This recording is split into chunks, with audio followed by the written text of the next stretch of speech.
Hello बच्चों, I am Rashmi your maths teacher. I hope you all are good. तो 11.4 exercise के last 2 question हमारे बच गए थे, क्योंकि लास्ट वीडियो में की लेंथ थोड़ी ज्यादा हो गई, तो मैंने सोचा 2 क्वेश्चन को बाद में सॉल्व कर लेती हूँ। तो क्वेश्चन नंबर 14-15 में भी वही करना है आपको। इक्वेशन ऑफ हाइपरबोला बनानी है जो कि ये गिवन कंडीशन को सेटिस्फाई करे। तो जैसा कि मैंने आपको पहले बताया, आपको फोकाई देखना है और वर्टिसेस देखना है। फोकाई और वर्टिसेस के अगर एक्स कोऑर्डिनेट गिवन है तो आपका हॉरिजॉन्टल हाइपरबोला बनता है, अगर एक्स कोऑर्डिनेट गिवन है तो। अगर इनका वाई कोऑर्डिनेट गिवन है तो आपका यहाँ पर वर्टिकल हाइपरबोला बनता है। यही मैंने आपको वहां पे समझाया था। हॉरिजॉन्टल हाइपरबोला किस तरह से बनेगा, इस तरह से, और वर्टिकल हाइपरबोला किस तरह से बनेगा, इस तरह से। तो एक्स कोऑर्डिनेट गिवन है तो एक्स पे हाइपरबोला बनेगा, वाई कोऑर्डिनेट गिवन है तो वाई पे हाइपरबोला बनेगा। ठीक है। तो यहाँ पे सबसे पहले हमें यही देखना होता है कि हमारा हाइपरबोला किस तरह का बन रहा है, हॉरिजॉन्टल बन रहा है, वर्टिकल बन रहा है। तो हम वर्टिसेस के पास गए, दो ही लोग हमारी हेल्प करेंगे यहाँ पे, फोकाई करेगा या वर्टिसेस करेगा। तो दो में से एक चीज तो आपको क्वेश्चन में गिवन ही होगी। तो इससे पहले जब हम क्वेश्चन कर रहे थे, हमने 10 किया, 11 किया, 12 किया, 13 किया, सभी जगह हमें फोकाई गिवन था। अब इस क्वेश्चन में वर्टिसेस गिवन है।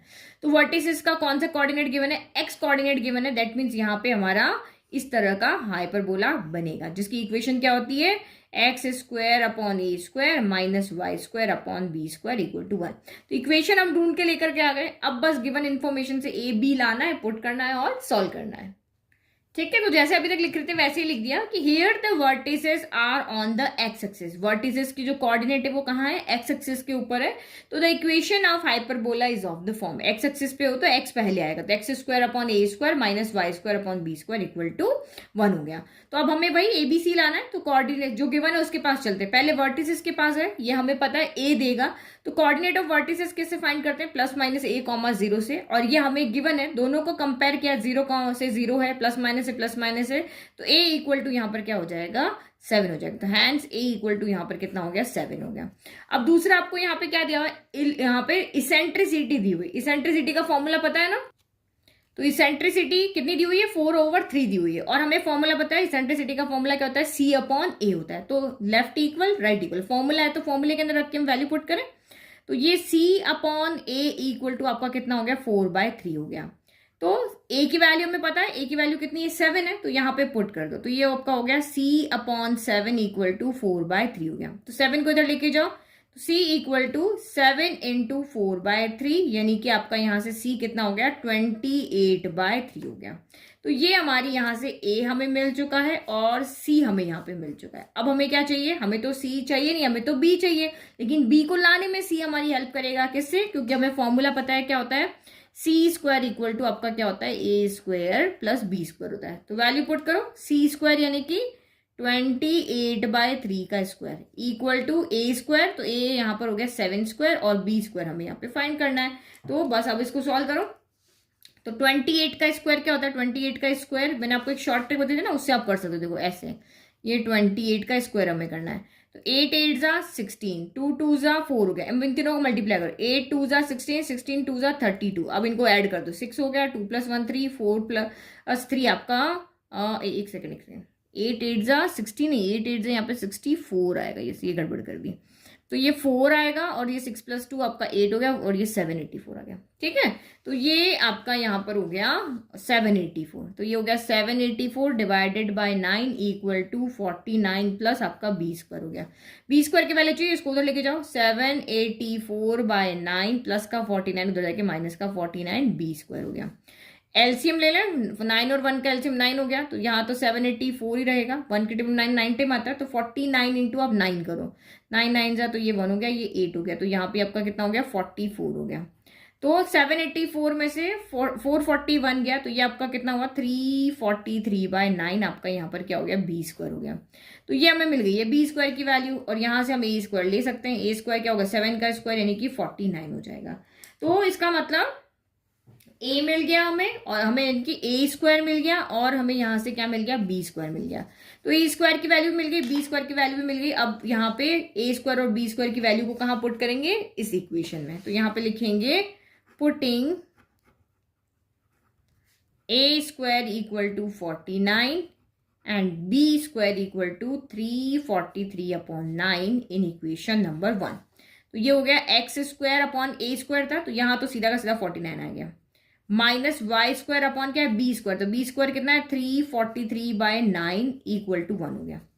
तो ऐसे रखोगे तब भी ठीक है, लेकिन ये अधूरा सा आंसर है, कभी भी नीचे डिनोमिनेटर में फ्रैक्शन नहीं होना चाहिए। तो जैसा मैंने आपको इससे पहले वाले वीडियो में भी समझाया था, एक्स स्क्वायर बाय 49 का तो कुछ नहीं होगा, ये डिनोमिनेटर है, डिनोमिनेटर बन जाता है फिर न्यूमरेटर। तो ये हो जाएगा आपका 9y² बाय 343 होगा। अब ये कैंसिल तो हो ही रहा कि इसको कैंसिल कर दें, तो इसी तरह से लिखेंगे। तो ये यहाँ न्यूमरेटर में चला गया और जब नीचे की तरफ आएगा तो उसके डिनोमिनेटर में आ जाएगा। तो बस इस तरह से हो जाएगा इक्वल टू 1। नहीं समझ में आया, वापस देखो, जैसे इस तरह से होता है ना, ए डिवाइड में, ये मेन डिवाइड है, बी ओवर सी है, तो क्या हो जाएगा, ए डिवाइड का साइन मल्टीप्लाई में जब होगा तो डिनोमिनेटर न्यूमरेटर बन जाता है, न्यूमरेटर डिनोमिनेटर बन जाता है, बी है यहाँ पे, ठीक है। तो ए इंटू सी बी हो गया। ए कौन है ना, ए कौन है यहाँ पर, वाई स्क्वायर है, बी 343 है, सी कौन है, 9 है। तो सी जाके किससे मल्टीप्लाई हो रहा है, ए से हो रहा है ना, तो ये सी किससे जाके मल्टीप्लाई हो रहा है, वाई स्क्वायर से हो रहा है। बस इस तरह से समझना है, ये समझने के लिए, ठीक है। तो फिर लास्ट क्वेश्चन आ गया ना समझ में, कितना इजीली हमने इस क्वेश्चन को कर लिया। पहले वही जो अभी तक करते आ रहे थे, हाइपरबोला की कौन सी इक्वेशन है, हॉरिजॉन्टल है, वर्टिकल है, वो हम इनके कोऑर्डिनेट्स को देख के आइडिया लगा रहे थे। फिर गिवन से हम कोई भी दो वैल्यू निकाल रहे थे ए बी सी में से, तो जो वैल्यू में मिल रही थी, ए और सी की मिली, इसमें पुट करके हमने बी की निकाली, पुट की, और हमारा यहाँ पर आंसर आ गया। अब लास्ट क्वेश्चन देखो एक्सरसाइज का 14, उसके बाद 15, इसके बाद मिसलेनियस करेंगे। तो यहाँ पर भी आपको इक्वेशन ऑफ हाइपरबोला बनानी है, यानी कि हाइपरबोला की इक्वेशन निकाल के बतानी है, जिसमें फोकाई आपको गिवन है और ये जो हाइपरबोला है वो 2,3 से क्या कर रहा है, पास कर रहा है। तो ये क्वेश्चन बिल्कुल डिफरेंट हो गया और ये लेंथी भी होने वाला है। तो फोकाई के कोऑर्डिनेट हमारे किस फॉर्म में, 0 है, कॉमा प्लस माइनस सी है। तो कौन सा कोऑर्डिनेट गिवन है, वाई वाला गिवन है ना, तो इसका मतलब ये आपका यहाँ पर वाई एक्सिस के अलोंग आपका यहाँ पर क्या बनेगा, हाइपरबोला बनेगा, इस तरह से बनेगा, ठीक है। और अब आपका जो ये हाइपरबोला है ना, ये 2,3 से पास हो रहा है। तो इस पॉइंट की बात तो बाद में करेंगे, पहले हम इस पॉइंट से क्या क्या कंक्लूजन निकाल सकते हैं वो लिखते हैं। तो पहली चीज हमें यहाँ पे ये पता चल रही है कि ये जो फोकाई है वो वाई एक्सिस के ऊपर है, दैट मीन्स इसकी इक्वेशन आपकी क्या बन जाएगी, वाई एक्सिस के ऊपर है ना, तो पहले वाई स्क्वायर आएगा, तो y square upon a square minus x square upon b square equal to 1। इस वाले इलिप्स हाइपरबोला में ये दोनों चेंज होते हैं और इलिप्स में ये दोनों चेंज होते हैं, ठीक है। तो यहाँ पे पहले वाई एक्सिस के ऊपर वाई कोऑर्डिनेट गिवन है आपका, तो पहले वाई आएगा, पहले एक्स कोऑर्डिनेट गिवन है तो पहले एक्स आएगा। तो इसका मतलब हम इस इक्वेशन बनाइए वहां तक तो पहले लिख लें, ठीक है। तो ये हमने यहां तक लिख दिया कि ये फोकाई हमारी ये है और वाई एक्सिस पे है, इसीलिए इक्वेशन हमारी वाई पहले आएगा, वाई के अलॉन्ग इक्वेशन बनेगी, y square upon a square minus x square upon b square equal to 1।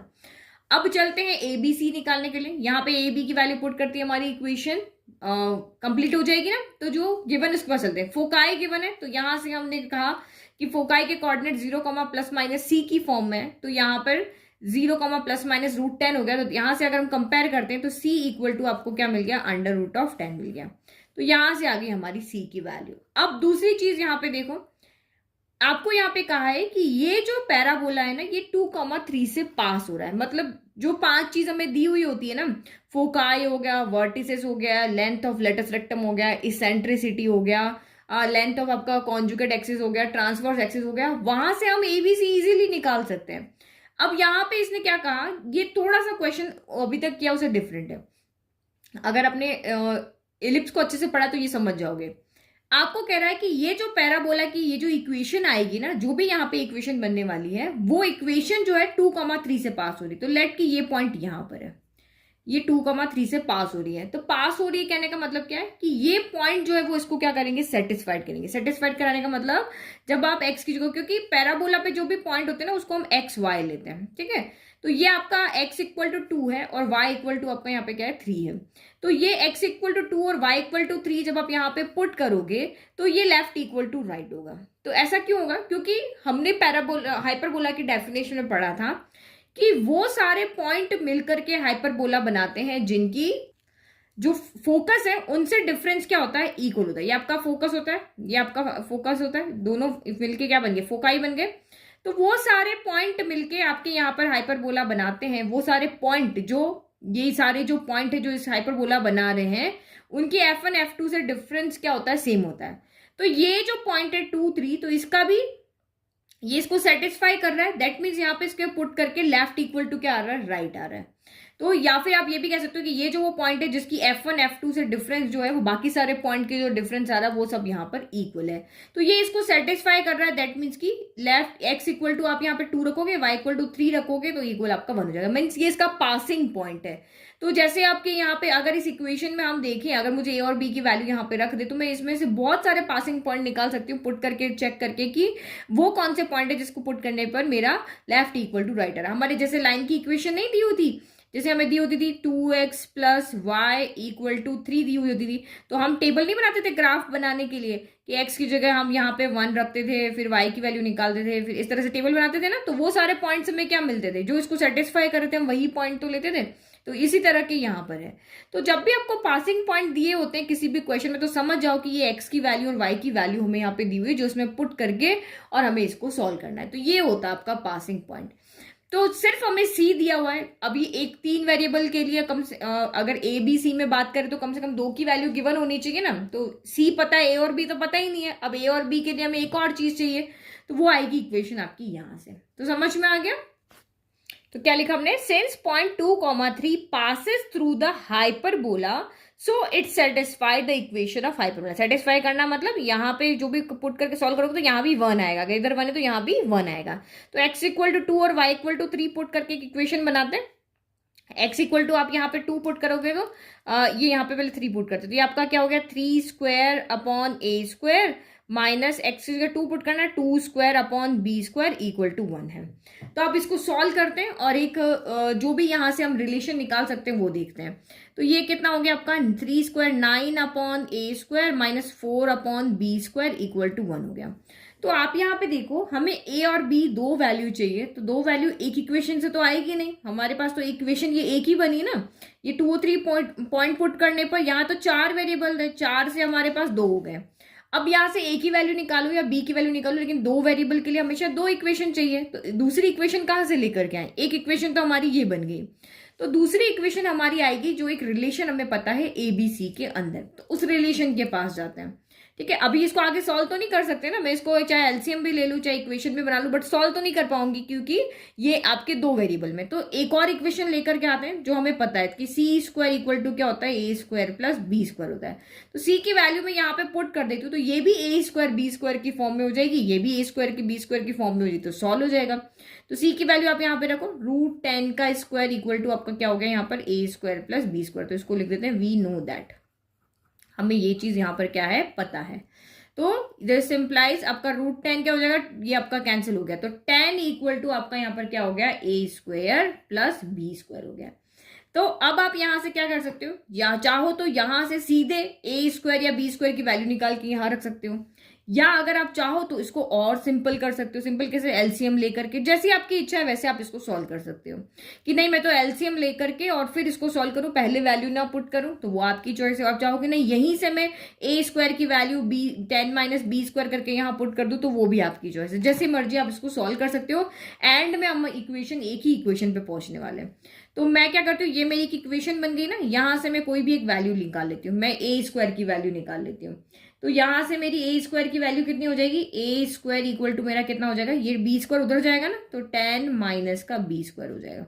तो ये मैंने यहाँ पे ए स्क्वायर की वैल्यू निकाल दी। अब ये मुझे यहाँ पर पुट करके और पूरी इक्वेशन को एक वेरिएबल में चेंज कर लेना है। ठीक है, तो पहले इसको सिंप्लीफाई कर लें, तो पहले थोड़ा सा एलसीएम ले लेते हैं। तो ए स्क्वायर बी स्क्वायर का एलसीएम क्या हो जाएगा, ए स्क्वायर बी स्क्वायर। आप चाहो तो डायरेक्ट भी पुट करते हो, यहाँ सारा आपका आइडिया, आपको अपना दिमाग लगाना है कैसे सॉल्व करना है। तो यहाँ ए स्क्वायर तो है, बी स्क्वायर नहीं है, तो 9 बी स्क्वायर हो गया।